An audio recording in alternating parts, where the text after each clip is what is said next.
Bago natin umpisan ang kwentong ito, lubos lang akong nagpapasalamat sa lahat ng walang sawang sumusuporta. Huwag kalimutan palaging magkape at simulan na natin ang kwento. Sir Casper, ako po si Jose. Isang ampon ng mag-asawang mahiwaga. At sabi nga nila, taong engkanto daw ang nagpalaki sa akin sa kagubatan sa bayan ng Laguna. Masasabi kong masalimuot ang kwento ng buhay ko. Kakaiba at hindi masaya ang ending.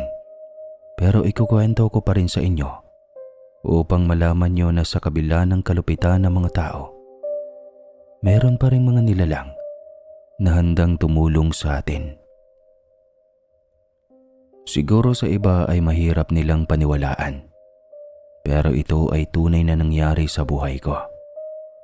Marami na din ang nagpatotoo at ang ilan sa kanila ay natulungan din ng mag-asawang elementong umampun din sa akin. Medyo matagal-tagal na ito. Taong 1970, iniwan ako ng aking mga magulang na hindi ko pa nakilala. Iniwanan nila ako sa tabi ng highway sa isang barangay sa bayan ng Laguna na nitong mga panahong ito ay sobrang mapuno pa ang nasabing lugar. Nakalagay daw ako sa isang kahon at sa kainitan ng panahon, marahil ay halos maghapon na ako sa loob ng kahong iyon at muntikan pang maging hapunan ng mga asong gubat. Hindi ko kayang ipaliwanag kung bakit nagawa ng mga magulang ko ang iwanan ako sa ganong lugar. Sa halip na ipaampon ako o sa mataong lugar ako iwanan. Masakit pagbabalikan ko ang kwento ng buhay ko. At kung sakaling mang may makakilala sa akin, sana po ay igalang na lang ninyo ang kwento ng buhay ko. At ngayon pa lang, para sa mga taga Laguna, lalong-lalo na sa nakakaalam sa kwento kong ito, sana ay huwag ninyo akong ipakilala sa comment section. Marami na kasing nakaalam sa kwento ko. Dahil balita ko, sinadya akong iwanan ng mga magulang ko. At marahil may malalim silang dahilan. At kung ano man yon, wala na akong pakialam. Hindi ko na nga narinig pa ang kanilang paliwanag. At kung may pagkakataon man, ayaw ko na rin namang marinig pa ito. Sana'y pinatahimik na sila ng kanilang konsyensya kung saan man sila inilagay ngayon ng Diyos. Dahil tuluyan na nila akong itinapon at pinabayaan, ang lahat ng ilalahad ko sa iyo, Sir Casper, ay kwento rin sa akin ng mga taong nagpalaki sa akin. Dito ko sisimulan yung mga natatandaan ko noong kasama ko pa ang umampon sa akin. Hindi sila naging madamot sa akin. Habang lumalaki ako, binabalikan namin ang lugar kung saan nila ako nakita sa loob ng kahon. Jose anak, dito ka namin nakita ng tatay mo sa lugar na ito. Nasa loob ka ng kahon at halos may langgam ka na sa buong mong katawan. May mga asong gubat din kaming natanaw at halatang pinipilit binubuksan ang iyong kinalalagyang kahon. Malupit ang mga tao, lalo na ang mga magulang mo. Sumpain sila ng lumikha sa atin. Iyan ang tandang-tanda kong sinasambit ni Nanay Dolor, ang nagpalaki sa akin at gumabay sa loob din ng 10 taon. At sa gitna ng kagubatan, pinuno nila ng pagmamahal at pag-aaruga ang aking buhay. Kahit hindi nila ako kadugo o kakilala man lang. Sa loob ng 10 taon, tandang-tanda ko ang lahat ng kanilang pagmamalasakit sa akin. Kaysay ako kahit pasalat kami sa lahat ng bagay noon. Pero ang kanilang pagmamahal, hindi mababayaran ng anumang halaga. Napakabuti nilang mag-asawa at ang lahat ng kanilang kabutihan ay nakatatak pa rin sa aking isipan hanggang ngayon. Maliit pa lang kasi ako ay inamin na nila na hindi ko sila tunay na mga magulang. Halata naman kasi sa itsura pa lang. pati sa balat.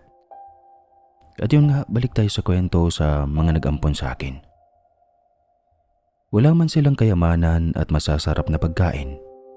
Basta tumatak sa isipan ko ang yakap at halik ni Nanay Dolor at Tatay Norbeng.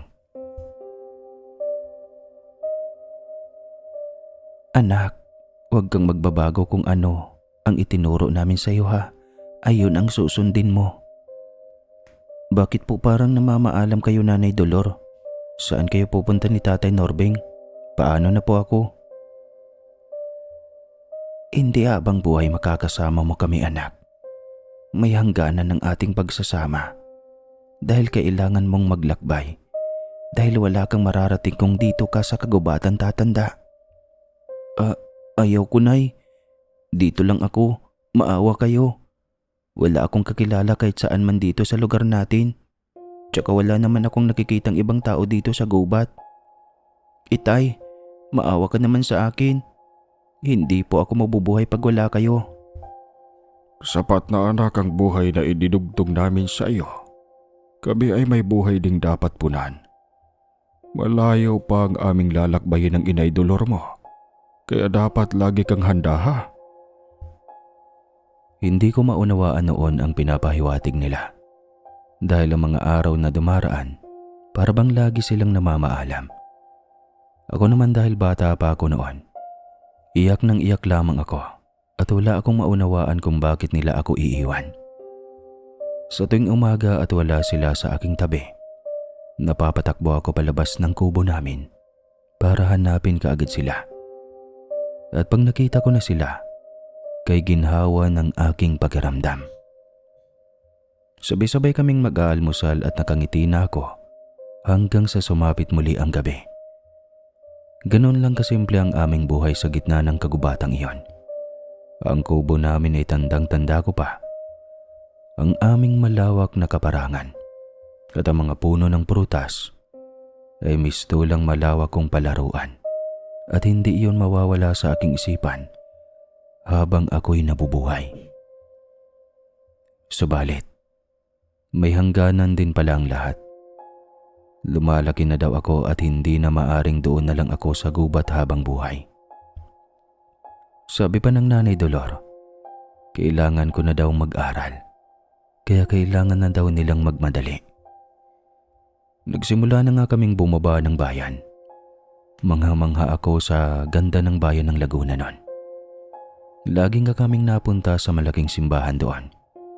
Pero hindi kami pumapasok sa loob.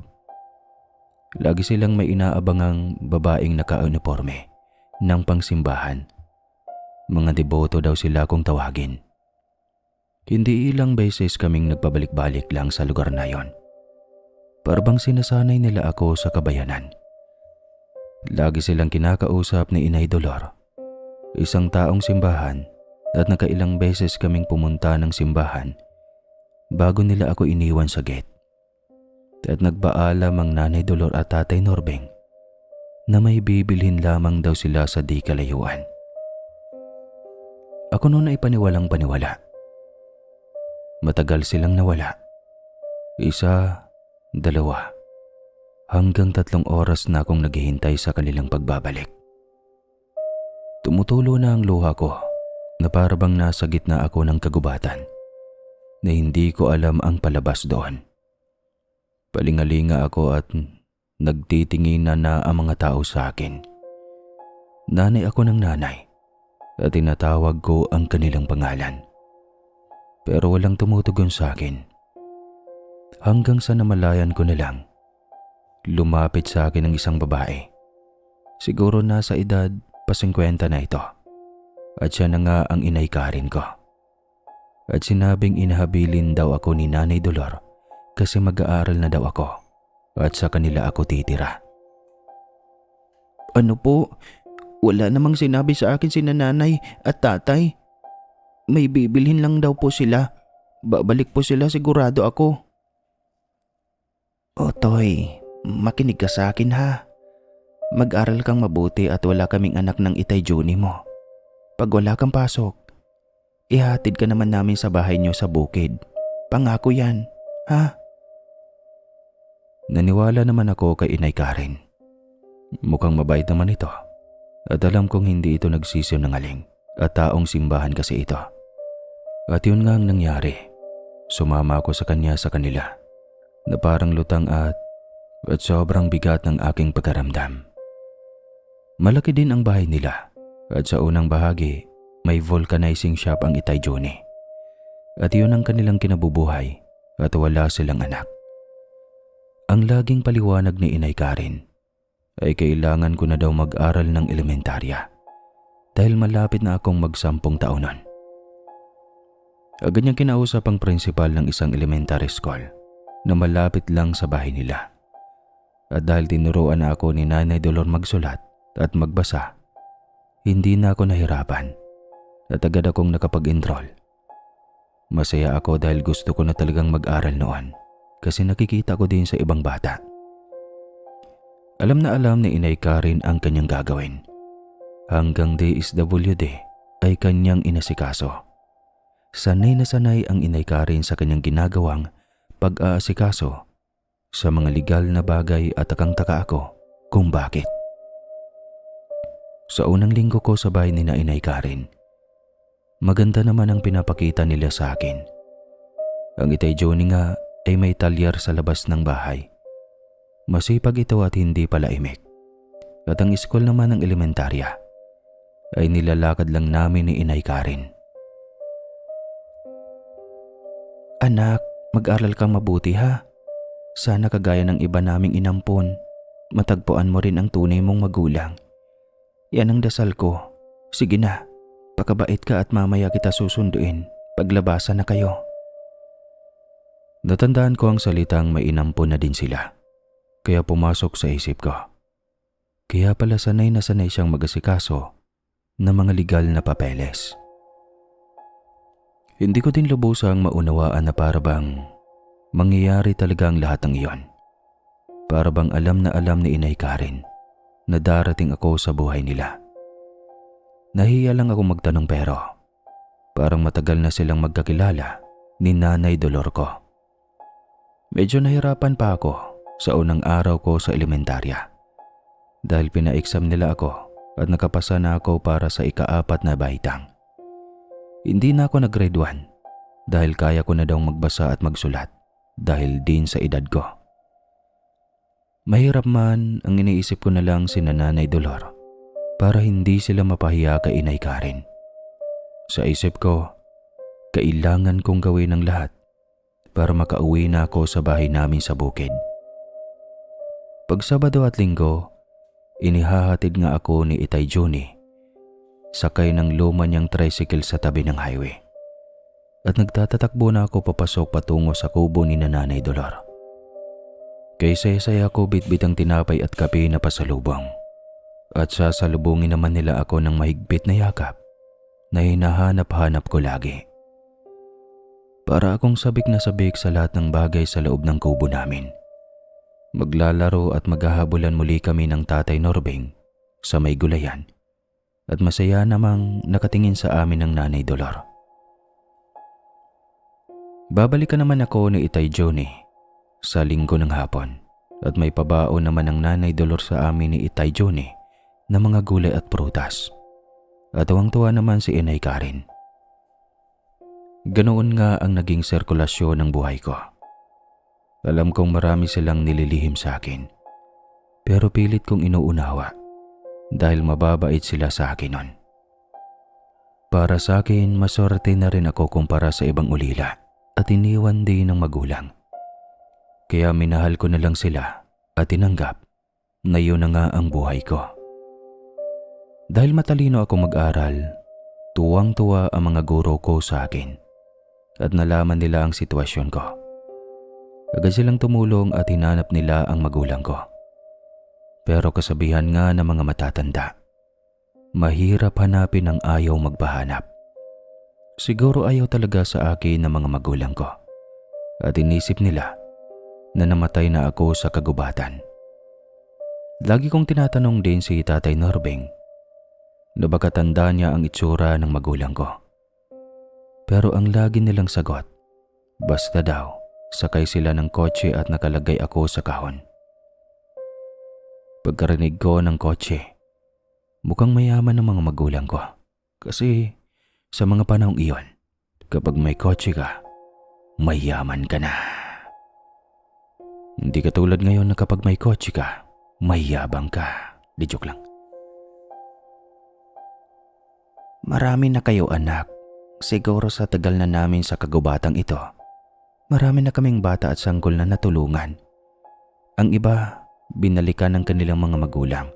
At ang iba naman kagaya mo, pinaampon namin at hindi na binalikan pa. Kwento pa ni Nanay Dolor. Wala silang puso, Nanay Dolor. Hindi ako hayop na itatapon na lang nila ng ganun. Salamat, Nay, Tay, at hindi niyo ako pinabayaan. Mag-aral ka lang ng mabuti at huwag gagawa ng masama at balang araw magtatagumpay ka, anak. Siya nga pala, Jose, may padating na bagyo. Huwag kang lalabas ng bahay at pupunta mo na dito. Mapanganib ha. Tumataas ang ilog at kami ng tatay mo ay sanay na. At huwag kang mag-alala sa amin ha. Doon ka muna sa nanay Karin mo. Nagtataka naman ako. Paano nila nalaman na may paparating na bagyo? Kami sa bahay ni Inay Karin, may TV naman kami na black and white. At wala namang napabalita ang malakas na bagyo. Tinatanong ko sila, paano nila nalaman ang padating na bagyo? At ang kanilang sagot, basta anak, alam namin ang lahat. At yun nga ang nangyari. Wala pang ang 3 araw, bigla na lamang sumama ang panahon. At malakas na hangin at ulan na nga ang naranasan ng bayan ng Laguna noon. Inay Karin, ang galing naman ni na Tatay Norbing. Kahit po noong maliit pa ako, bago dumating ang bagyo ay handa na kami. Kaya lagi kaming ligtas sa unos at alam din nila pag wala na ang bagyo. Ganon talaga ang mga matatanda na anak. Alam nila ang lahat. Sagot naman ni Inay Karin. Pagkatapos naman ng bagyo, napapatakbo na ako pa uwi sa bukid at nagtataka ako sa kubo namin. Parang walang nangyayaring malakas na hangin at ulan doon. Nanay Dolor, ayos lang po ba kayo?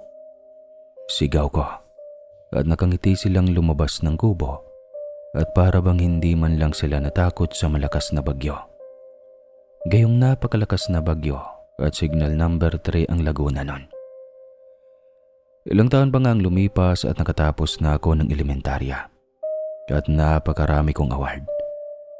Kaya ang aking 2 tumayong mga magulang ay napakasaya. Ang napansin ko lang sa Nanay Dolor at Tatay Norbing, ayaw nila sa maraming tao at hindi sila pumupunta sa paaralan ko. Agad kong dinala sa bukid ang aking mga natanggap na karangalan at walang paglagya ng saya ang Tatay Norbing at Nanay Dolor sa naabot ko nun. Naghanda sila ng sariwang isda at mga prutas at kami ay nagsalo-salo pa nga. Habang kami nga ay kumakain, napansin ko na bakit parang ako lang ang nagbabago ang anyo. Ang Itay Norbing at Nanay Dolor ko ay ganoon pa rin. Parang walang nagbabago. Inay Dolor, huwag po kayong magagalit ha. Sa loob po ng halos 10 taon na inalagaan niyo ako dito sa kagubatan at inampon naman ako ni na Inay Karin. Bakit po hindi nagbabago ang itsura niyo? Para po bang hindi kayo natanda? Matalino ka talagang bata, Jose. Tama nga ang Tatay Norbing mo. Darating ang panahong itatanong mo nga ang bagay na yan sa amin. Ang sagot ko ay, tingin mo lamang iyan. Pero matanda na talaga kami anak. Basta ang isipin mo na lang, mahal na mahal ka namin ng tatay mo ha. Malayo man ang sagot ni Inay Dolor. Wala na akong pakialam pa. Ang mahalaga, masaya ako. At hindi sila nagkakasakit. At mahal na mahal ko sila. Yun ang mahalaga. Hanggang maging busy na nga ako sa sekundarya. Marami na akong kaibigan at naging abala na rin ako sa pagtulong sa talyer ni Itay Juni. Kailangan kong tumulong bilang ganti sa pagpapatuloy nila sa akin doon. Lalaki ako at alam kong kailangan ako ng Itay Juni. At ang kanyang pagpapasalamat sa akin ay ramdam kong may silbi na ako bilang tao. Lumalaki na nga ako at nagbabago na ang buhay ko. Mas marami na akong tanong at marami na akong napupuna. Habang lumalaki na nga ako, may napapansin ako kina Inay Karen. Marami na silang inililihim sa akin. Dahil nagkakaisip na ako at nagbibinata na. Alam kong umiiwas na sila sa mga tanong ko. Ilang beses akong nagtangkang magtungo muli sa bahay ni na Inay Dolor. Pero hindi na ako pinapayagan ni Inay Karen. Ang kanyang dahilan hindi malinaw sa akin. Ilang buwan na din kasi akong hindi nakabisita sa kanila at ewan ko ba, parang nagkakataon namang lagi na rin akong abala. Nagbibinata na nga ako at marami na akong dapat unahin. Maging ang aking pag-aaral ay mahirap na at kailangan kong tumutok para hindi naman nakakahiya sa mga umampon sa akin para makapag-aral ako. Hanggang magbakasyon na nga kami at tumakas ako patungo sa bahay ni Nanay Dolor. Subalit nagulat ako dahil wala na ang daan patungo sa kubo nila. Para bang nagbago ang paligid at kahit anong gawin kong paghahanap ng daan, wala talaga akong matagpo ang kubo at maging ang kinalakihan kong paligid ay nabago na. Bakit parang biglang nabago ang paligid? Inay Dolor, Itay Norbeng, asa na kayo? May masama bang nangyari sa inyo? Napakatataas na ng mga damo na dati naman ay alaga itong linisan ni Tatay Norbeng. At bakit parang maraming punong napadagdag? Ang dating dinadaanan kong maliit na sapa ay nawawala. Bakit ganon? Ito naman ang daan namin ha. Bakit nawala ang daan?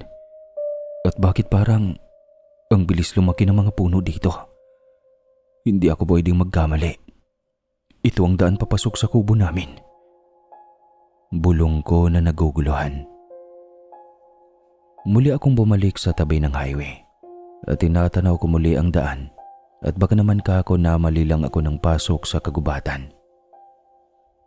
Subalit bigo ako.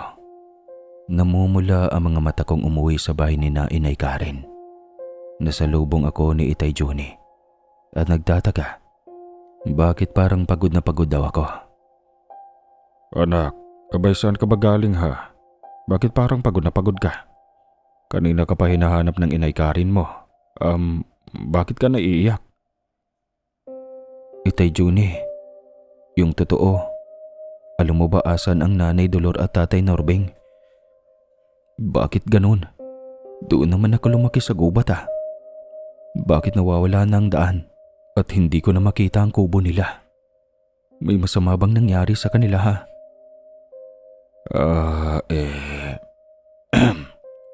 Itanong mo na lang sa Inay Karen mo. At baka siya ay may paliwanag hinggil dyan anak. Sige na, umakyat ka na sa bahay natin.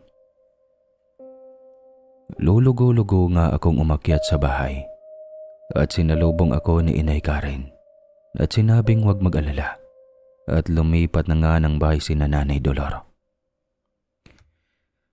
Nalimutan ko lang sabihin sa iyo anak, lumipat na sila ng lugar. Busy ka na kasi kaya hindi na kita inabala. Malayo na ang kanilang bahay dahil binawi na ng gobyerno ang lupang iyon. Malaki ka na Jose. Alam kong nauunawaan mo na ang mga sinasabi ko. Magtapos ka ng pag-aaral at yan ang kabilin-bilinan ni Nanay Dolor sa akin. Huwag mo silang bibiguin ha. Mga isang araw sila ang dadalaw dito. Huwag ka na malungkot anak ha. Naniwala naman agad ako kay Inay Karen. Kahit marami akong katanungan na alam ko namang hindi ako sasagutin ni Inay Karen. Tuloy lang ang buhay ko. Yun naman ang dapat. Pero hindi alam ni na Inay Karen. Palihim akong tumatakas at pilit na bumabalik sa lugar kung saan ako lumaki. Para pa rin akong bata na nililibot ang lugar at kahit delikado sa mga mababangis na hayop sa gubat. Wala akong pakialam. Pilit kong inaalala ang pwesto ng kubo namin. Hindi ko na rin mabilang ang pabalik-balik ko sa kagubatan na yon at inililihim ko yon kina Itay Johnny. Bakit ganun? Parang may kumukontra sa isipan ko. Tanay Dolor, asa na ba talaga kayo? Hindi po ako mapapagod na babalik-balikan ko ito. Alam kong babalik kayo dito. Miss na miss ko na po kayo at nag-aalala na rin ako sa kalagayan ninyo. Bulong ko habang namamahinga ako sa lilim ng malaking puno. Hanggang isang araw nga, bumalik ako muli at may matandang sumigaw sa akin. Hoy! Anong ginagawa mo dyan? Baka maahas ka. Maraming kobra ngayon dito at tag-init na. Bakit ka pabalik-balik dito ha? Noong isang araw natanaw din kita dito. Sino ka ba? At taga saan ka? Manong, dito po ako lumaki. Baka kilala mo po ang mga umampun sa akin. Sina Nanay Dolor at Tatay Norbing po. Taga rito kami noon at dyan po ako lumaki. At dito ako nagkaisip. At dyan po ako naglalaro noon.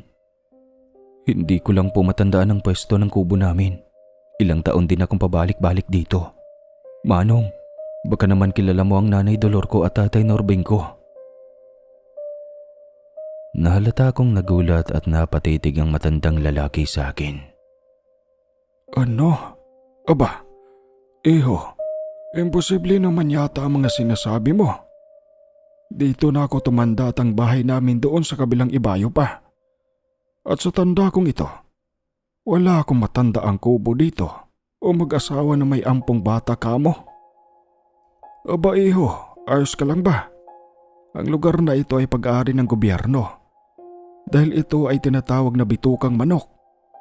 Mahirap manirahan dito dahil pantay ang kalupaan. Umuwi ka na. Ako tuloy ay nangingilabot dahil hindi lang ikaw ang nakausap ko na may ganyan ding kwento at may ganyang katanungan din sila sa akin. Diyos ko, makauwi na nga. Tunay yata yung balita na may nakatirang engkanto dito. Diyan ka na iho, ikay umuwi na rin. Nakatulala ako habang papalayo ang matanda.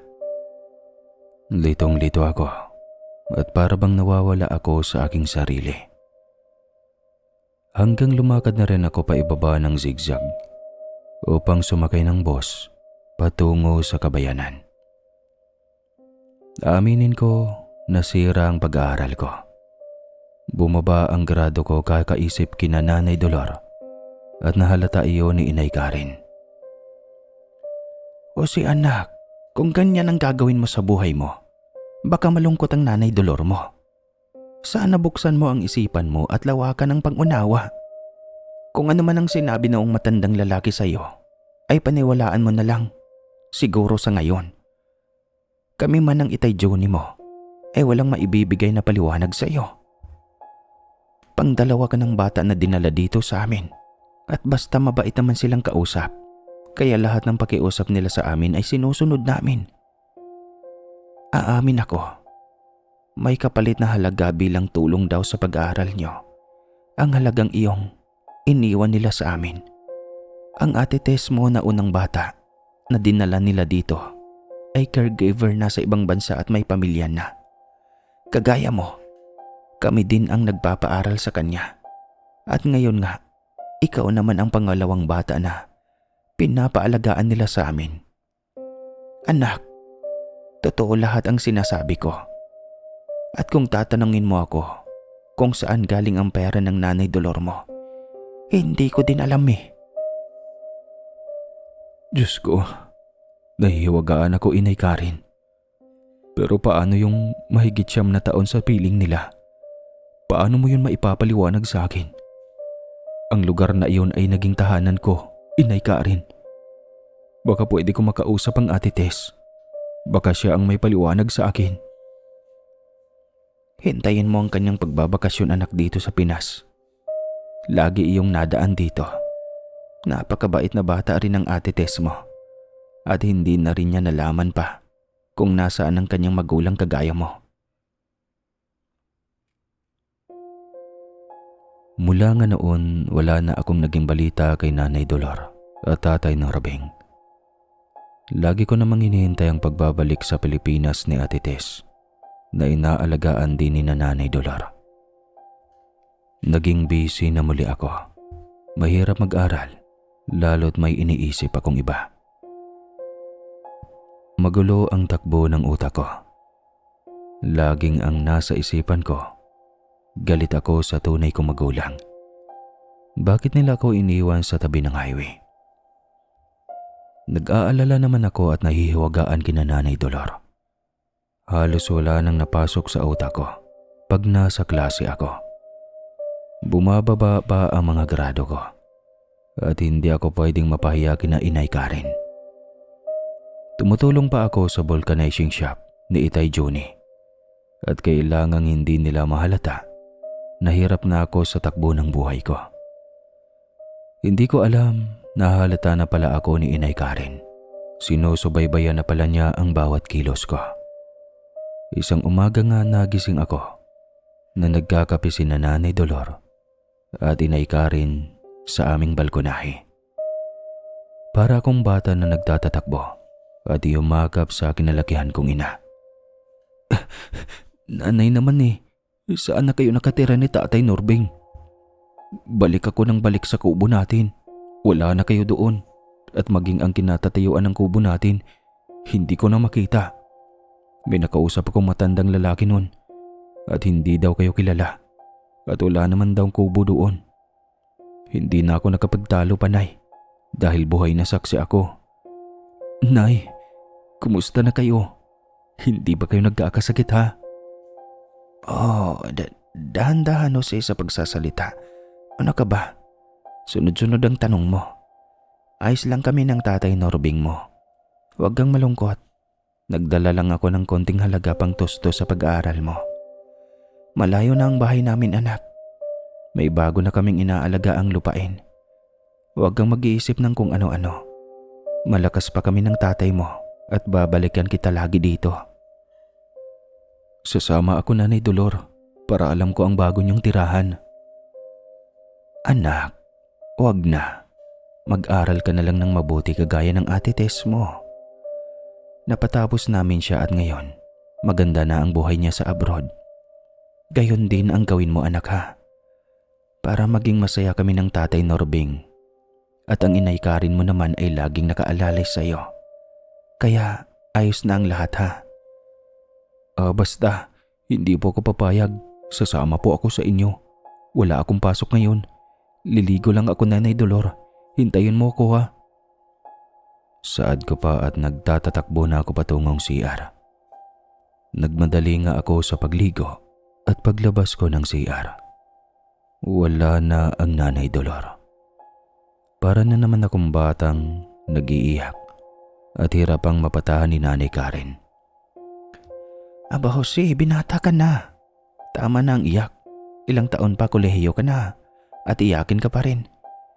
Dalian ang Nanay Dolor mo at may bibilhin pa daw sa bayan. Hayaan mo na sila, anak. Bigyan mo ng konting pag-unawa ang gusto nilang mangyari. Baka nga busy na sila at malayo ang biyahe kung isasama ka pa. Ang mahalaga, anak, binibisita ka ng Nanay Dolor mo. Tahan na, Jose, ha? Tuloy lang tayo at nauunawaan kita. Lagi mong tatandaan, ha? Noon si Ate Tess mo, ganyan din. Pero naunawaan niya ang lahat. Kami ng Itay Juni mo ay laging nakaalalay sa iyo. Tandaan mo yan, ha? Ano pa nga ba ang magagawa ko? Pinilit kong pinaniwala ang aking sarili na ayos lamang ang aking Nanay Dolor at Tatay Norbeng. Iniisip ko na lang lagi na babalik ang Nanay Dolor at sa pagbalik niya Hindi na talaga ako papayag na hindi ko malaman ang bago nilang tirahan. Sa araw-araw nga, kahit napapatulala ako at nag-iisip, mas inuna ko muna ang pag-aaral ko. Magugulat na lang ako. Nagpunta daw uli sa bahay ang Nanay Dolor at hindi ko na naman naabutan. At kahit noong nagtapos ako ng sekundarya, ay andun ito at masayang niyakap ako. Muli, bigo ako na sumama sa kanya. Kahit ano pang iyak at pagmamakaawa ko, ayaw talaga ni Nanay Dolor na ako'y isama niya. Sakit no? Hanggang magkolehiyo na ako at kahit mahirap dahil nahihiya na ako kina Inay Karen, pinagpatuloy ko nga ang aking pag-aaral para lang hindi naman maging pabigat ako sa kanila. Dumating din sa bahay namin ang unang inampon ng Nanay Dolor, ang Ate Tess. At lahat nga ay sinabi niya sa akin. Ganyan din ako noon, Jose. Pabalik-balik ako sa lugar na iyon at nawala na ang kubo namin. Kaya nagtaka ako kay Inay Karen nang sinabing may bagong ampon ang Nanay Dolor, gayong matatanda na sila. Sayang at pabalik na rin ako ng Italia. Nandoon ang asawa at anak ko. Hindi ko na sila mahihintay. Akala ko makikita ko pa sila. Ang maipapayo ko lang, Jose, sa'yo, mag-aral kang mabuti. Mahiwaga man ang umampon sa atin at kung ano man sila, ipakita natin na mabuti tayong tao at hindi sila nagkamali ng inampon nila tayo, ha? Ganoon na nga ang mga mangyayari, Ate Tess. Salamat sa iyo, ha, at binisita mo kami. Naniniwala ako sa edad ko ngayon. Hindi ordinaryong tao ang umampon sa atin. Hindi sila tumatanda, ate. At ang Tatay Norbeng, napakalakas nito. Ang Nanay Dolor naman, may mapuputi man itong buhok, pero ang kilos naman ito ay parang 30 anyos lamang. Mahiwaga sila, Ate Tess. Basta pangako, magtatapos ako ng pag-aaral. Iyon ang huling na pag-usapan namin ni Ate Tess at hindi na muli itong bumalik ng Pilipinas. At sa loob ng 1 taon, nagpapadala ito ng pera para kay Inay Karen. Hindi nakakalimot ang Ate Tess kina Inay Karen. Napakaganda ng pagpapalaki nila sa amin. Kaya hindi ako nakaranas ng hirap sa buhay dahil sa kanilang tulong at gabay. Laging sambit ang Inay Karen na dagdag nga daw sa pag-aaral ko at dagdag puhunan sa talyer ni Itay Juni ang malaking halagang pinapadala ni Ate Tess. Lagi niya akong kinakumusta at pinangangaralang magtapos ng kolehiyo. Paano ko nga ba nagagawang kalimutan ang kakaibang pangyayari sa buhay ko? Ang tanong ko din sa sarili ko, paano nga ba kung hindi nga tao ang nagpalaki sa akin? Yan ang lagi kong tanong kay Ate Tess pag tumatawag ito sa akin. Pero ang sagot ni Ate Tess, baka daw yun talaga ang kapalaran naming dalawa. May mga pangyayari pa sa buhay ko na minsan nagugulat na lang ako. Buhat nga magkolehiyo ako, lagi na lang akong nabubuli dahil umiiwas ako sa barkada. Lagi kasi akong takbo pa uwi pagtapos na ang klase dahil kailangan ko pang tulungan ng Itay Juni sa talyer niya. Kaya naman lagi akong pinagtitripa ng mga kaklase kong may mga bisyo at sanay sa basag ulo o gulo.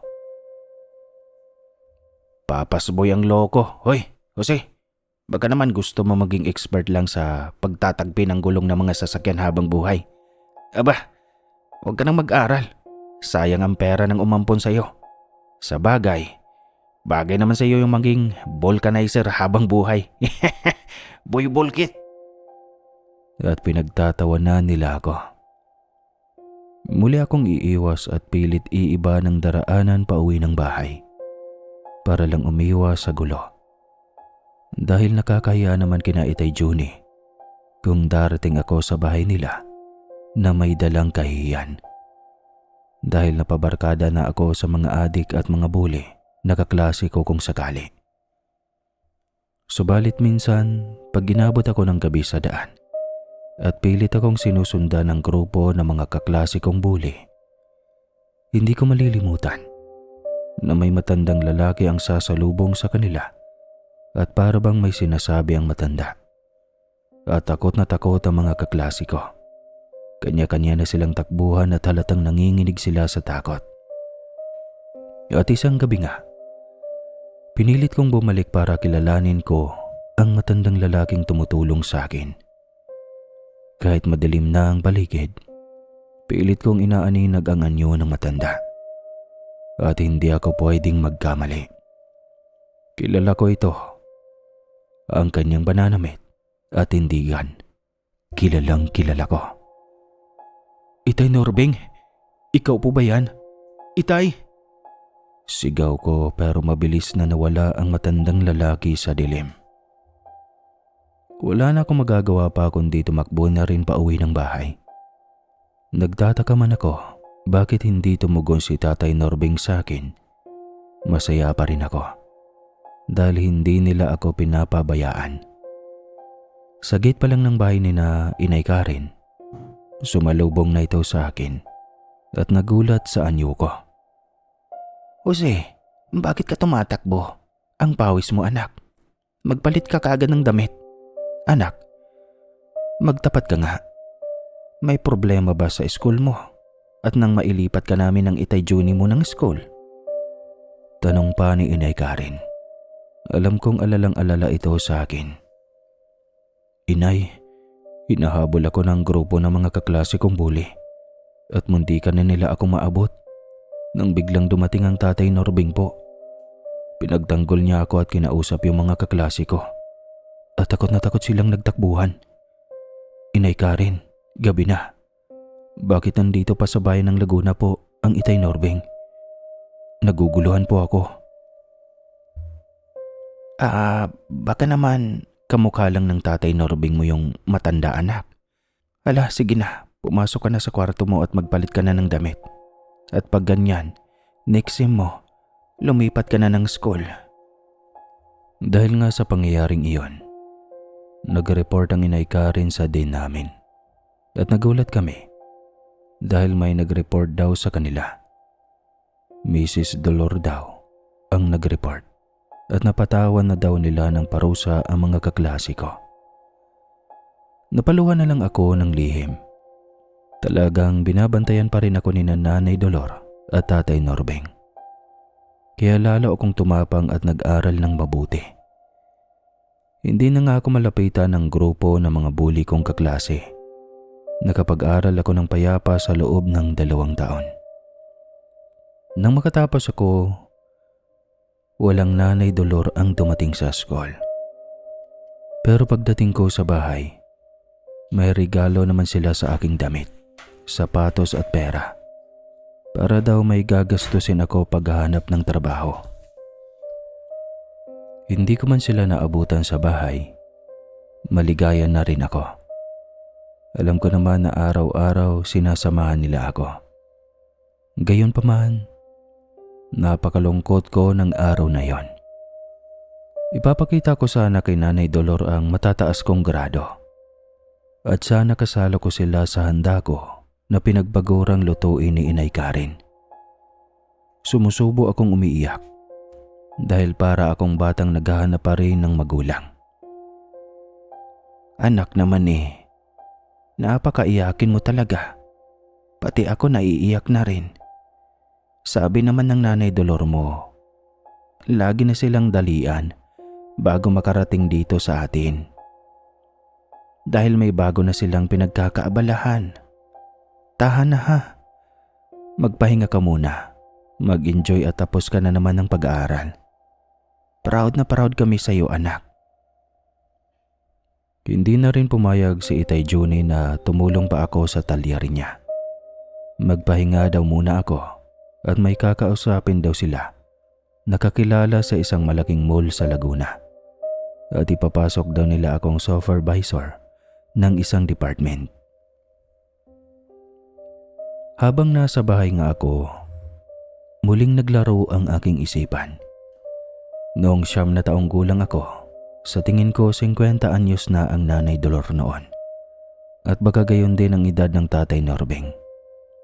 Ang edad ko naman nang makatapos ng kolehiyo ay nasa 21 na. Sa isip ko, ipagpapalagay na dapat magse-70 o 60 mahigat ni sila at matanda na talaga. Ngayon naisip ko naman ang Ate Tess. Matanda na rin daw noon ang nanay Dolor at maputi na rin ang buhok noong inaalagaan siya. Ang tanong ko, bakit hindi nagbabago ang kanilang anyo? Nakapag-sign of the cross tuloy ako at nangilabot.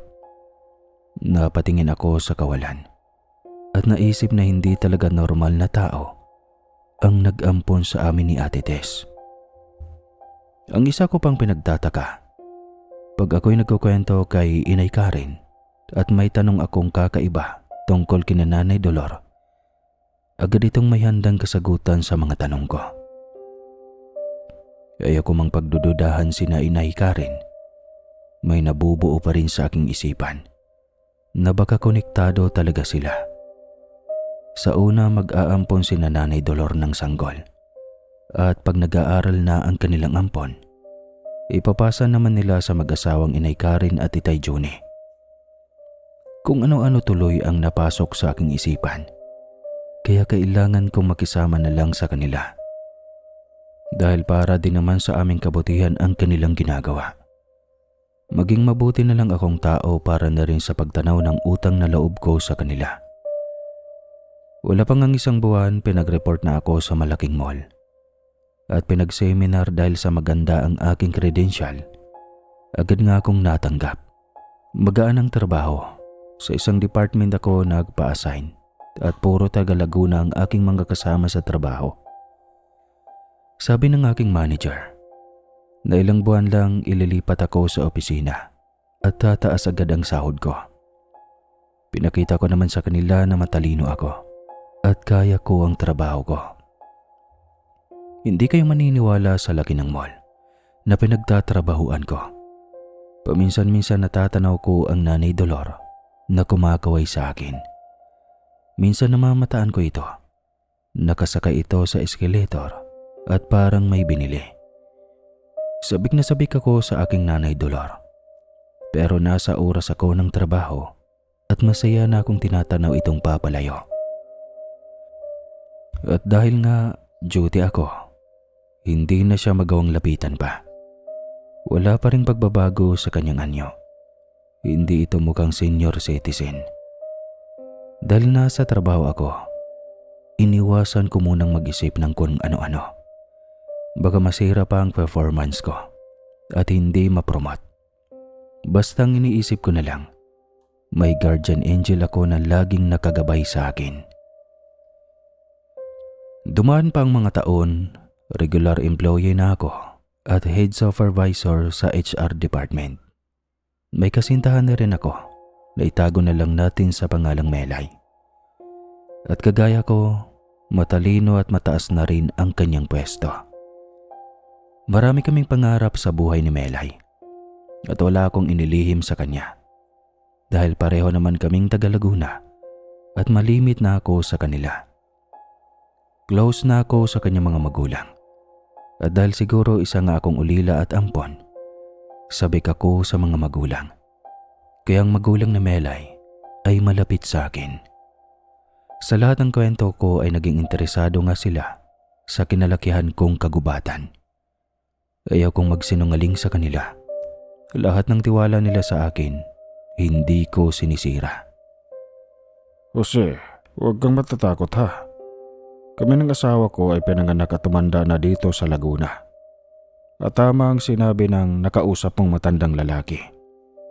Walang kabahayan sa lugar na iyon. Imposible na doon ka lumaki. Hindi pantay ang lupa sa lugar na iyon. Dahil nga ang parting iyon ay tinatawag na bitokang manok. Nangingilabot ako, Jose. Doon ka ba talaga lumaki? Saad ng ama ni Melay.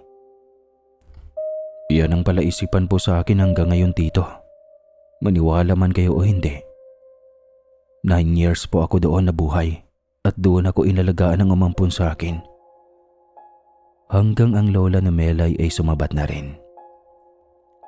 Alam ba ninyo na marami niyang nagsasabi na may mag-asawa nga daw doon na matanda na rin at tumutulong nga daw sa mga naliligaw at mga naaaksidente. Ang sabi ng aking mga ninuno, mag-asawang taong engkanto daw ang mag-asawang iyon. At kung isa ka sa inalagaan nila iho, nako, napakaswerte mo. Kaya siguro lumaki kang mabuting bata. Pasalamat ka lagi sa kanila. Kung nanatili silang nagpapakita sa iyo, ako'y 80 na iho at marami na akong nakikinig na kwento tungkol sa mag-asawang engkantol sa lugar na iyon. Naniniwala ako sa kanila at wala tayong dapat na ikatakot. Hindi na ako nagtaka pa sa tinura ng lola ng kasintahan ko. Mukhang natatanggap ko na ang totoo. Mukhang tama nga sila. Ilang taon na rin ang nakakausap ko at iisa ang kanilang sinasabi sa lugar na iyon kung saan ako lumaki. Tama ang lola na Melay. Wala namang kaming dapat na ikatakot. Dapat pa nga akong magpasalamat sa umampon sa akin. Naging mabuti akong tao dahil sa kanila kung ikukumpara sa tunay kong mga magulang. Mas dapat akong tumanaw ng utang laloob kina Nanay Dolor kesa sa mga magulang kong nagtapon sa akin na parang isang aso lamang. Mula nga noon, hindi na talaga nagpakita pa sa akin si Nanay Dolor kahit doon sa mall na pinagtatrabahuan ko. Ang kutob ko, baka naririnig niya ang mga nakakausap kong mga tao. At baka alam nila na may alam na ako tungkol sa kanilang pagkatao. Inay Karen, yung totoo, hindi na ba nadalaw sa iyo ang Nanay Dolor ko? Jose, hindi na eh. Siguro alam na nila na kayang-kaya mo nang mabuhay at hindi mo na kailangan pa ang tulong nila. Maniwala ka sa akin. Pag may problema ka, ibulong mo lang ang kanilang pangalan at darating sila. Inay Karen, magtapat ka nga po. Kagaya ka rin ba nila, taong engkanto? Tumingin sa malayo si Inay Karen at naghanda ng isasagot sa akin. Nay, hindi na po ako bata. Huwag ka nang mag-blame sa akin. Matagal na akong may nahahalata sa inyo. Ayaw ko lang po kayong pangunahan. Nahihiya po kasi ako sa inyo eh. Jose, matanda ka na. Alam kong isang araw, iiwanan mo na rin kami. Kaya dapat malaman mo na rin ang totoo. Ano po yun, Inay Karen? Kinakabahan naman ako sa sinabi mo. Ako ay ampon din ni Nanay Dolor. Iniwan naman ako sa simbahan ng magulang ko. Hindi ko din nakilala. Ang pagkakaiba lang natin, ako ay naghanap ng magulang at sinira ko ang buhay ko. Nung lumaki na ako, tumakas ako sa poder ni Nanay Dolor. Hanggang sa naparewara ako at nakaabot ako ng Maynila sa paghahanap ng totoo kong mga magulang. Pero alam ko, hinahayaan lang ako ni Nanay Dolor at sinasamahan pa rin nila ako hanggang sa Maynila. Nangupahan ako doon at nagtataka ako. Nagkakapera ako bigla sa bag ko. Hanggang magtrabaho na ako sa isang tindahan ng mga damit at nakilala ko doon ang Itay Juni mo na taga Laguna rin. Kaya minabuti naming bumalik na lang kami dito sa lugar na to. Sabi ko na, tama ang hinala ko. Konektado ka sa kanila at hindi ka lang basta taong simbahan lamang. Kayong dalawa ni Tessa ang inaruga ko at kami ang tumulong para mapabuti kayo. Hindi man kami biniyayaan ng anak. Kayo naman ni Tessa ang binigay ng Diyos sa amin. Jose, kung ano man ang pagkatao ni Nanay Dolor at Tatay Norbeng, hayaan na natin sila. Basta ang masasabi ko, mabuting nilalang ang nag-ampon sa atin. Napayakap na lang ako kay Inay Karen. Tama nga sila. Napakaswerte namin. Agad ko namang namimiss ang Nanay Dolor ko at Tatay Norbeng.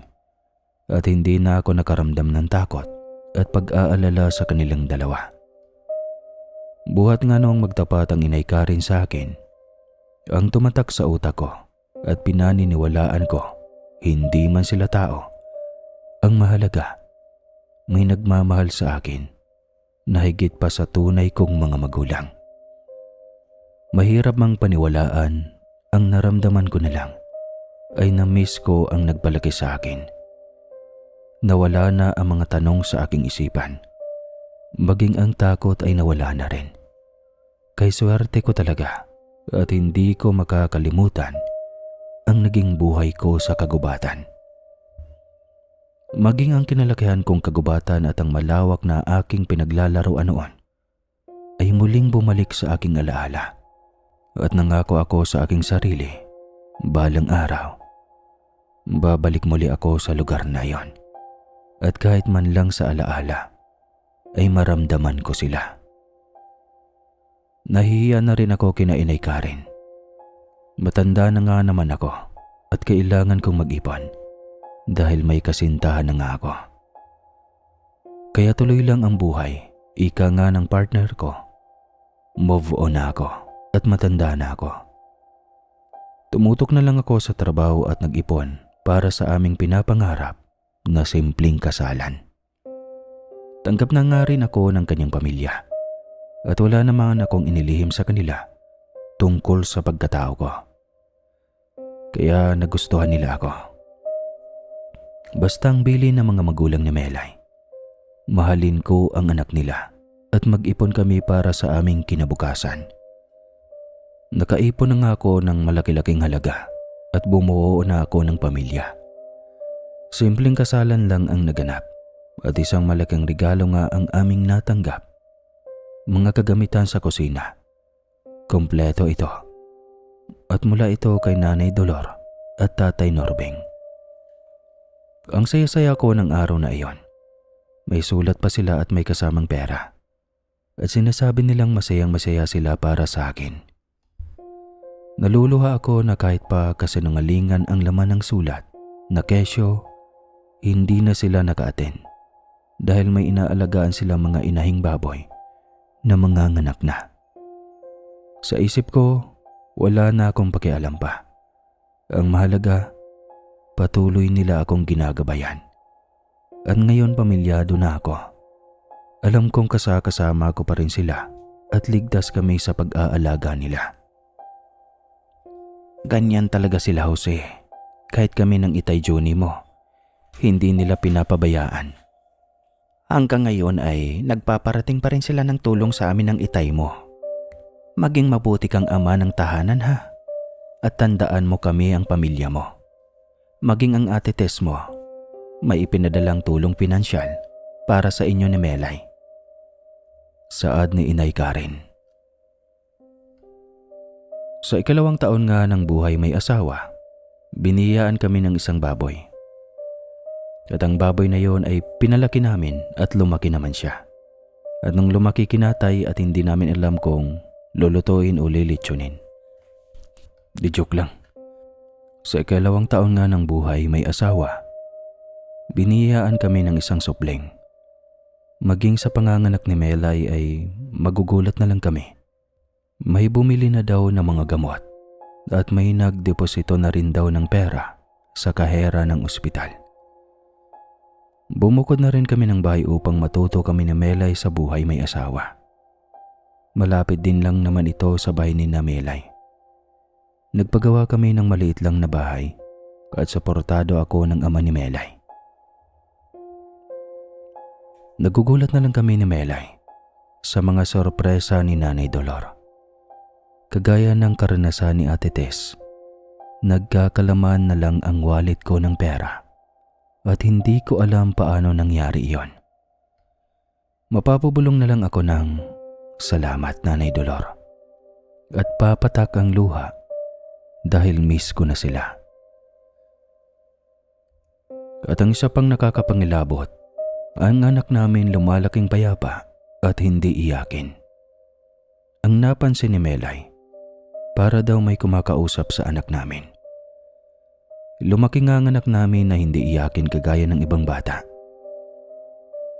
Jose, bakit ganun? Parang may kasama kami ng anak natin. Pag ako'y may ginagawa, panatag ako na para bang may kasama ang anak natin. May nag-aalaga sa kanya. Lagi kang magpapasalamat, Melay. Hindi ako pwedeng magkamali.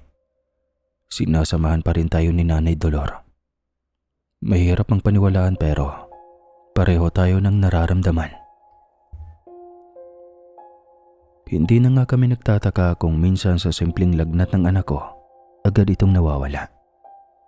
Lagi akong bumubulong ng salamat, Nanay, at isang haplo sa aking likuran ang aking nararamdaman. Ang mga nangyari sa loob ng aming tahanan ay pinipilit namin ni Melay na sa amin na lang. Hindi kasi lahat ng tao ay mauunawaan kami. Baka nga isipin pa ng ibang may sira kami sa tuktok. Lumaki ang anak namin at nadagdagan pa ng isa at lahat sila alam kong inaalagaan ni Nanay Dolor. Maging ako at ang asawa ko kahit kailan, hindi nagkasakit ng malubha. Sa bawat pag-alis namin sa aming bahay, ramdam ko na may kasama kami. Magmamaneho man ako ng malayo, lumalakas ang loob ko. At alam kong kasama ko ang Nanay Dolor at Tatay Norbeng. Kaysaya na nga ng buhay ko at maging ang pamilya ni Melay ay wala na daw mahihiling pa. Pero ang buhay natin talagang punong-puno ng pagsubok. Ako na lang kasi ang naiwan sa mall dahil tumutok si Melay sa mga anak namin. Pilit kong itinatago kay Melay at maging kay Inay Karen ang nangyayari sa loob ng mall. At isang araw, nangyari nga ang aking kinakatakutan. May nainggit sa aking bagong branch manager at sinubukan niya akong sirain sa pera. Pinainan niya ako sa locker ko ng perang galing sa benta ng isang department. Subalit ang pinagtaka niya nang dapat ay ang perang pain niya sa akin ay nasa locker ko. Pero napunta ito sa kanyang locker. Matapos niyang magsumbong sa general manager namin, gumawa siya ng kwento at detalyado. Yung tipong makukulong sana ako. Malaking pera ang involved, halos nasa 100,000 piso ito. Nakitaan daw ng malaking halaga ang loob ng locker ko at may nawawala daw na pera ang isang department na ako ang nagmamanage. Pero ang kanyang report halos sumampal sa kanyang pagmumuka. Ako natulala at walang emosyon dahil wala naman akong alam sa kanyang report. Nakita nga ng head manager namin na walang laman ng locker ko. Bagkus ang perang nawawala ay nasa locker niya mismo. Sa halip na magalit ako ay naawa pa ako sa kanya.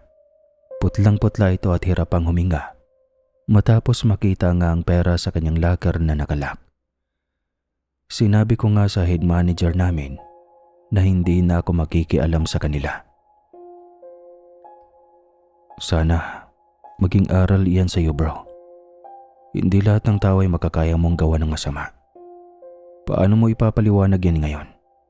Nakalakang locker mo, nasa iyo ang susi. Ang locker ko walang lock dahil sira ito. Pero dahil sa gusto mo ako matanggal, ikaw ang napasama at makukulong ka pa ngayon. Wika ko sa katrabaho ko at mata sa mata ko itong kinakausap.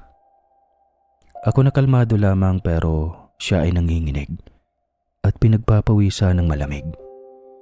Maging ang mga mataas sa amin ay sa kanya na nakatuon ang tingin. Agad silang tumawag ng pulis at lalo namang nagwala ang katrabaho ko na parang nababaliw. No, sir, makinig ka. Nakita ko po si Jose. Iniligay niya ang pera sa locker niya kaya na-short ang kahira namin. Siguro po siya ang naglagay sa locker ko para akong masira sa inyo. Paliwanag ng bagong branch manager namin. Umiling na lang ang general manager namin at hinayaan na ang pulis ang mag-imbestiga. Halos himatayin naman si Inay Karen nang malaman ito at maging si Melay ay alalang-alala na rin sa akin. Mga taga Laguna din kasi at kakilala ni Inay Karen ang mga kasama ko sa mall, kaya wala na akong naililihim pa sa kanila. Subalit ang mga pulis hindi sila maloloko. Nakuhanan pa siya ng fingerprint sa pera at sa locker ko. Awang-awa ko sa kanya, kay liliit pa ng kanyang mga anak. Ni isang fingerprint ng kamay ko, wala silang nakita sa pera at sa locker ng katrabaho ko. Kaya lalong lumabas sa imbestigasyon na inosente ako. Nakasusi ang locker ng katrabaho ko. Paano napapunta doon ang pera? Napabulong na lang ako at nagpasalamat kay Nanay Dolor. Alam kong siya ang may kagagawa ng lahat ng iyon. Takang-taka tuloy ako sa aking katrabaho. Maganda naman ang aming sahod at maganda na ang takbo ng aming trabaho. Naghangad pa siya ng mas mataas, gayong malaki na ang kanyang sweldo. Agad din naman akong pinauwi ng mga pulis at ang katrabaho ko nakakulong ng iwan ko sa police station. Sa bahay ni Inay Karen muna ako dumaan at namahinga. Ayoko kasing makikita ako ng aking mag-ina na na-stress at may iniisip. Inay, ang pinagtataka ko, paano na ipasok ang pera sa locker ng kapwa ko manager? At nakakapagtaka lang na kung nasa locker ko ang pera, paano napalipat sa locker ng bagong branch manager iyon? Palagay mo, Inay, may kinalaman ba dito ang Nanay Dolor? Napatitig ang Inay Karen sa akin at sinabing yun din ang kutob niya. Sabi mo nga anak, di ba noong bago ka pa lang sa mall, natanaw mo ang Nanay Dolor at kinakawayan ka pa niya? Mahirap mang paniwalaan pero ang kutob ko, hindi papayag ang Nanay Dolor mo na mapapahama ka. Ganyan din kami noon. May balak naman loko sa Itay Juni mo, sa talyer niya, at balak takbuhan. Pero hindi pa nakakalayo ang truck na aksidente ito. Ganun po ba, Nay? Salamat po, Nanay Dolor. Maraming salamat po. Bulong ko na lamang. Hinahanap na nga ako ng mag-ina ko, kaya agad na rin akong umuwi. Ayoko din naman na mag-isip si Melay.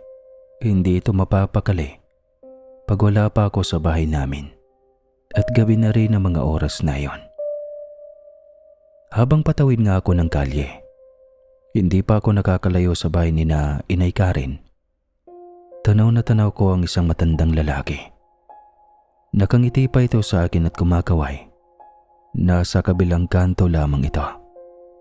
At hindi ako pwedeng magkamali. Ang Tatay Norbing ito.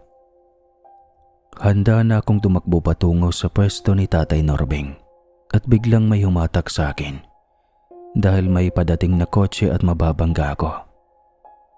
Anak naman, mag-ingat ka ba? Umuwi ka na at ang mga bata, inahanap ka na. Paalam anak ko, lagi lang kaming nandito. Boses iyo ng Nanay Dolor at alam kong siyang humatak sa akin. Inay! Sigaw ko at nagtinginan sa akin ang mga tao sa paligid ko. Iho, okay ka lang ba ha? Uwi ka ng babae sa tabi ko. Opo ma'am. Pasensya na po. May natanaw lang po ako. Akala ko ang inay ko. Nabigla ako at nawala sa tamang wisyo. Agad akong kumalma at naglakad na muli. Pagkarating ko sa bahay, nagulat ako.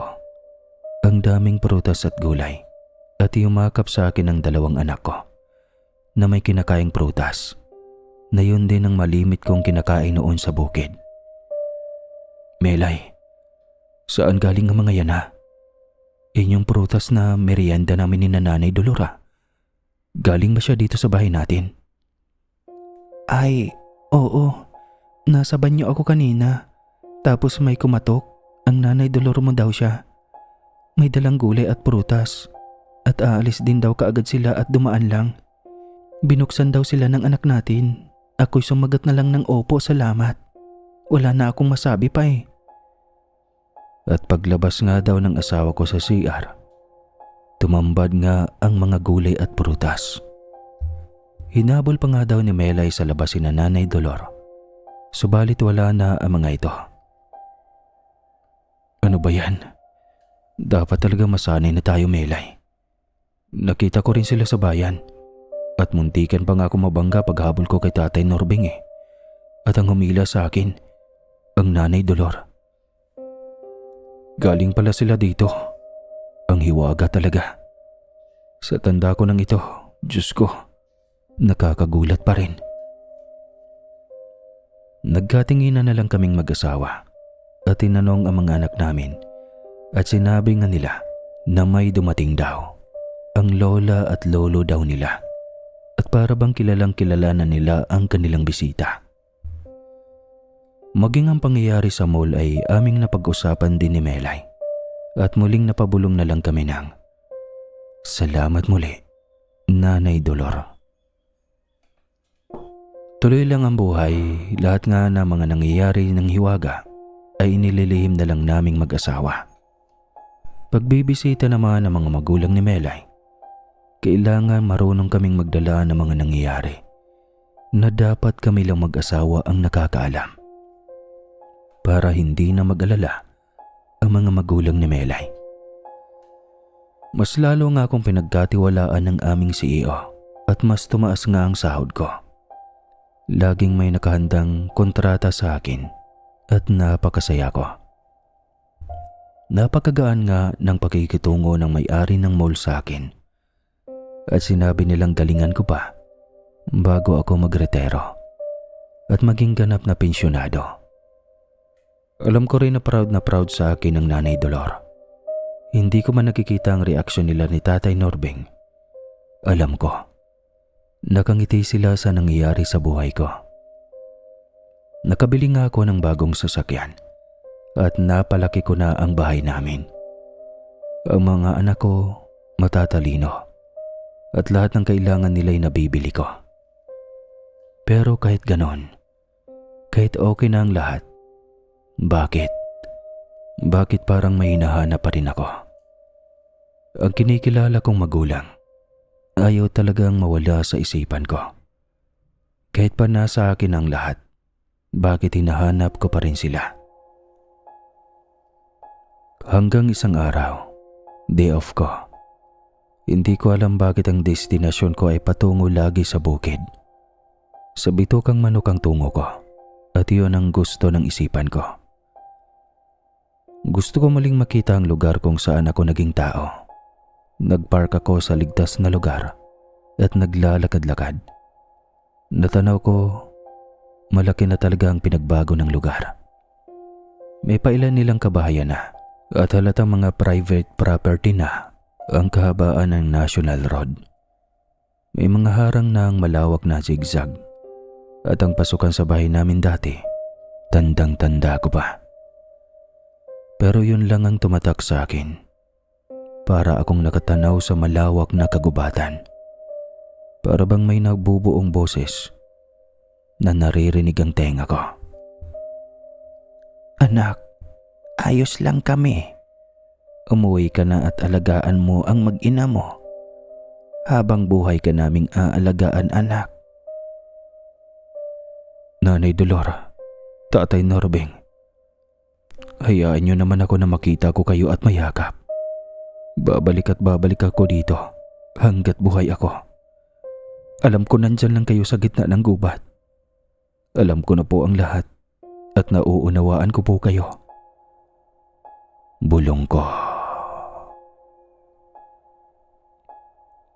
Isang malamig na hangin nga ang humampa sa mukha ko at ayaw pang humakbang ng mga paa ko pa uwi.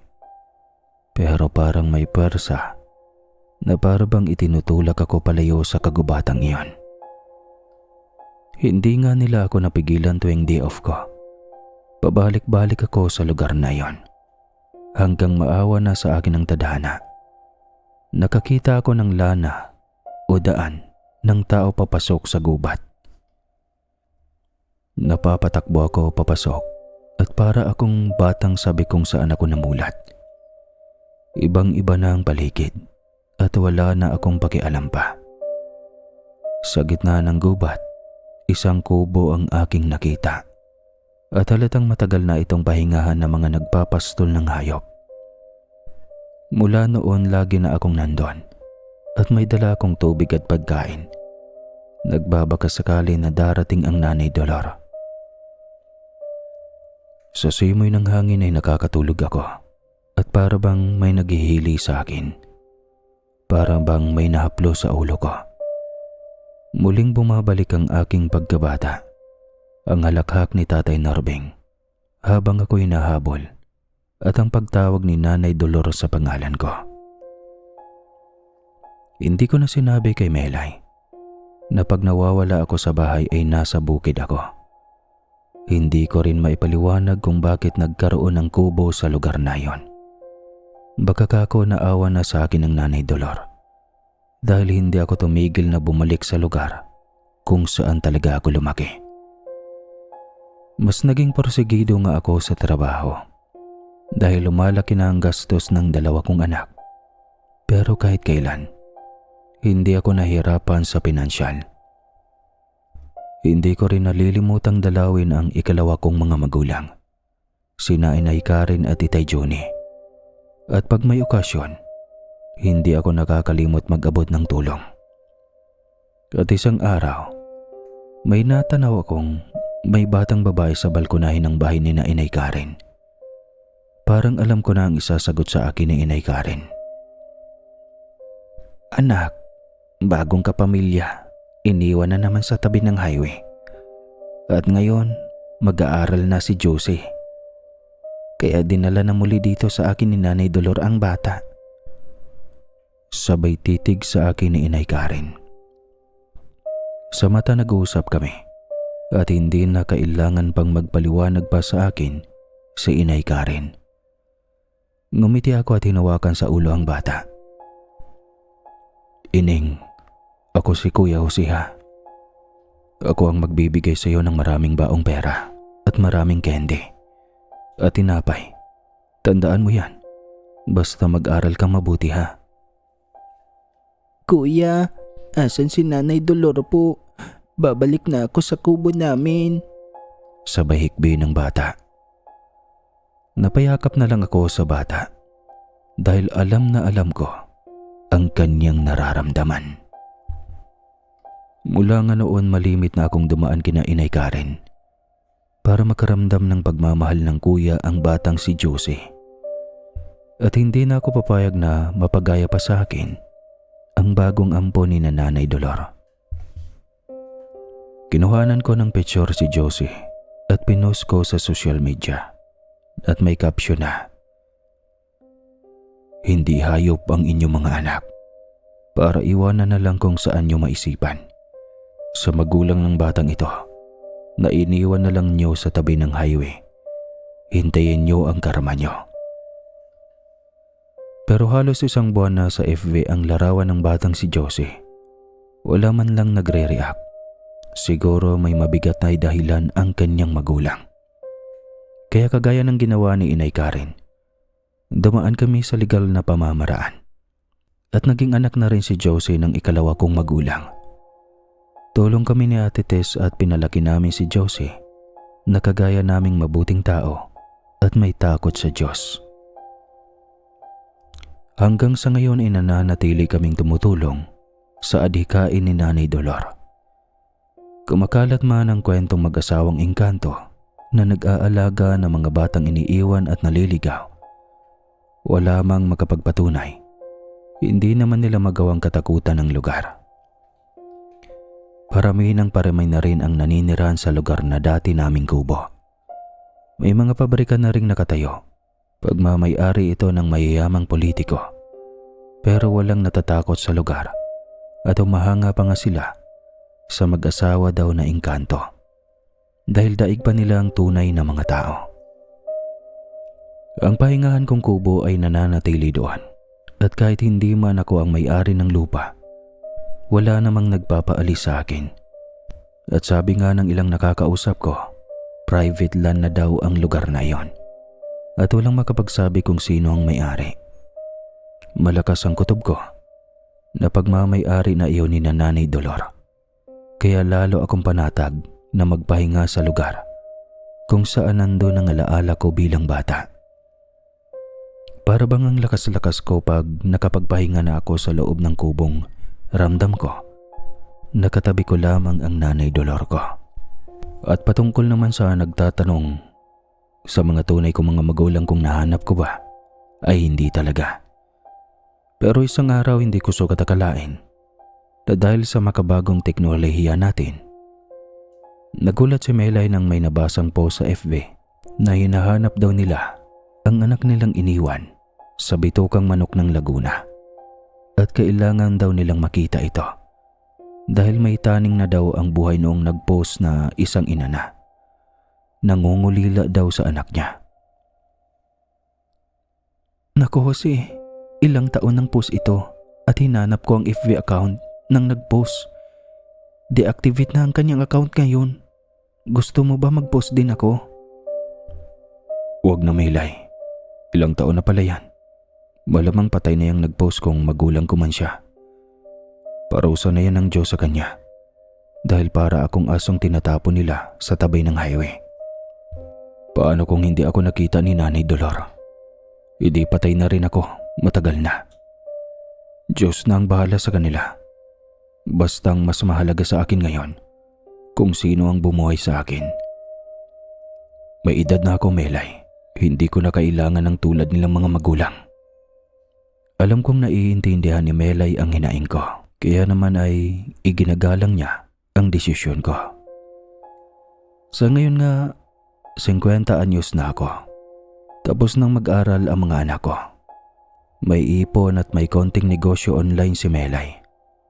Nanatili kami ni Inay Karing gumagabay kay Josie at malapit na rin itong magtapos.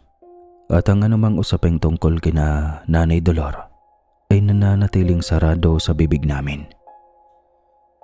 Kung hanggang saan ang pagtulong ni Nanay Dolor, wala na isa sa amin ang nakakaalam. Basta kami ay piping saksi sa lahat ng pag-aalaga niya sa amin. At binabantayan niya kami at hindi pwedeng masaktan. At walang karapatan ng kapwa namin tao na sirain ang kanyang nasimulan sa aming buhay. Ni isa sa amin, wala silang paliwanag kung bakit ayaw nilang samahan kami sa mundo ng mga tao. Basta ang alam namin, araw-araw namin silang kasama at walang sino man ang pwedeng manakit sa amin. Sir Casper, sabihin na nila na baka hallucination ko lang ang lahat. Nauunawaan ko po sila. Lagi lamang nilang tatandaan, baka mas maswerte pa nga kami ni Inay Karin at Ate Tess at Josie dahil may magulang kaming pinalaki kami na mabubuting tao. Ngayon Sir Casper ay masaya kaming namumuhay dito sa Laguna. Wala kaming tinatapakang tao at kung ano ang plano ng Diyos sa amin ay siya lang po ang nakakaalam. At kung ilang kabataan pa ba ang aalagaan ni Nanay Dolor ay wala din kaming alam sa kanyang plano. Basta kami ay nakaalalay sa mga batang darating sa bahay ni Inay Karin. Matanda na rin ang mag-asawang Inay Karin. Kailangan na rin nila ang aming pag-alalay. Wala silang sariling anak at bilang ako ang lalaki na inampun ni Nanay Dolor, responsibilidad ko sila. Wala akong pagsisisi Sir Casper sa kapalaran ko. Kahit pa sabihing hindi normal na tao ang umampon sa akin, ay proud ako dahil naging mabuting ama ako at asawa. Siguro ay hindi lang ako ang may ganitong sitwasyon ng buhay. Alam kong may kagaya ko na inililihim na lang ang mga nangyayari sa hiwaga ng buhay nila. Upang hindi masabihang may sira ang ulo at kung sino man kayo ay magpakatatag kayo, alalahanin na lang nating may Diyos na nagpaplano ng buhay natin.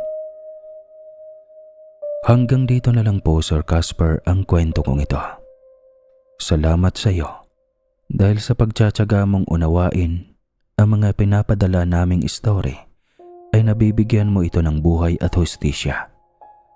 Ang dasal ko, maging matatag ka pa at pagpalain ka pa ng Panginoon. Muli, ako po si Jose ng Laguna. At daw nagtapos ang kwento, grabe kinilabutan ako. Sabay pagkatapos ng kwento ay biglang umulan ng malakas tapos may kulog pa. Sa inyong palagay ba, totoo kaya to? Kasi ang nagpadala sa akin ito, sabi niya, sikat daw tong kwento na to sa Laguna. At ngayon ko lang rin alam na may bitukang manok pala sa Laguna.